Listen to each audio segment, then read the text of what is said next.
안녕하세요, 여러분. We have discussed two useful and important sentence structures in the previous video. One was using 예요, 이에요, the verb. And the other is using 있어요, 없어요 to talk about one's possessions and family. This is the 7th video in chapter 2, and we are going to learn how to tell the nationality. Let's turn to page 4 and we read together the dialogue. Number 3, where are you from? This is a short conversation between Sujin and Andy. Please do not romanize, okay? Please do not romanize when you listen and read. But try to read directly from the Korean sentences. Let's read together. 앤디 씨는 어느 나라 사람이에요? 저는 영국 사람이에요. 저는 한국 사람이에요. 아, 그래요? 제 친구 지훈 씨도 한국 사람이에요. After their names are introduced in dialogue 1, they continue their conversation here in dialogue 3. 수진 asked the question. 어느 나라 사람이에요? Where are you from? Both in question and answer, 사람 must be mentioned because you are not the country but an individual from the country. So Andy said, 저는 영국 사람이에요. 영국 is UK. And the 영국 사람 is an English British man. In his reply, another marker 는 is used. Let's discuss more about this marker 는 later. Sujin also mentioned the nationality in the same way. 저는 한국 사람이에요. 한국 is Korea, so 한국 사람 is a Korean. 한국 사람이에요. 아, 그래요? This is not a real question, but a response after getting new information from the other person. Maybe you can translate it like, really? Or right? 아, 그래요? After then, Andy gives some description about his friend Ji-hun. He mentioned about his friend Ji-hun, who is a Korean. 제 친구 지훈 씨도 한국 사람이에요. I think this is the longest sentence we learn now in this chapter. 제 친구 지훈 씨 is not the four words. 제 친구 is my friend and it equals to 지훈 씨, Mr. 지훈. So it's actually indicating one same person.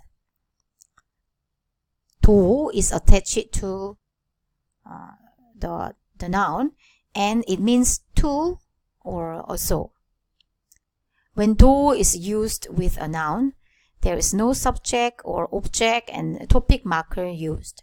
So, 지훈 씨가 한국 사람이에요 and 지훈 씨도 한국 사람이에요 are used in different context. So now here my friend 지훈 is also a Korean. 제 친구 지훈 씨도 한국 사람이에요. Referring to the marker 는 mentioned in this dialogue, there are three main purposes of using the topic marker 은 or 는. The first is for introduction, and the second case when they use I as a subject, and the last case when we have comparison. Topic marker is used once introduction in the sentences where the subject is I and in comparison. Okay? Repeat. Introduction when the subject is I and in comparison. Most of the time, the sentence structure looks very similar with the be verb at the end. But topic marker usually replacing another marker, and in our context, mostly the subject marker 이가.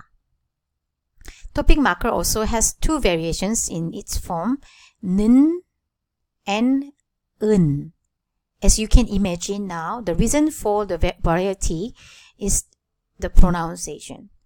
Therefore, if the word ends in the vowel, the grammar item begins in consonant. See this example. I am a designer. So I want to say I am a designer as an introduction, and you also fulfill the second example when the subject is I, right? I. So the I will be 저, which is I and ends in vowel. So 저 requires 는 as a topic marker. 저는. And the second half of the sentence will be 디자이너 예요. You see the Korean word ends in a vowel. So the grammar will be 예요 for be verb. 저는 디자이너예요. If you are introducing your lecturer or teacher, 선생님. 선생님 ends in consonant M. So the correct marker for 선생님 will be 은, begin in vowel. 선생님은. A Korean, 한국 사람. 사람 ends in M consonant. So the following grammar for be verb will be 이에요. 한국 사람이에요. The full sentence will be 선생님은 한국 사람이에요. If subject marker is used in this sentence, it will be 선생님이 instead of 선생님은. But both sentences are grammatically correct. 선생님이 한국 사람이에요. And 선생님은 한국 사람이에요. Sometimes, in this reason, the use of topic marker seems a bit ambiguous for the beginner learners because we need to differentiate, but we don't have the sort of native linguistic sense or insight to differentiate this unspoken or shade of the meaning in the sentences. Therefore, we just focus on these three main cases where the topic markers is actively used. Let's practice more. Please turn to page 7.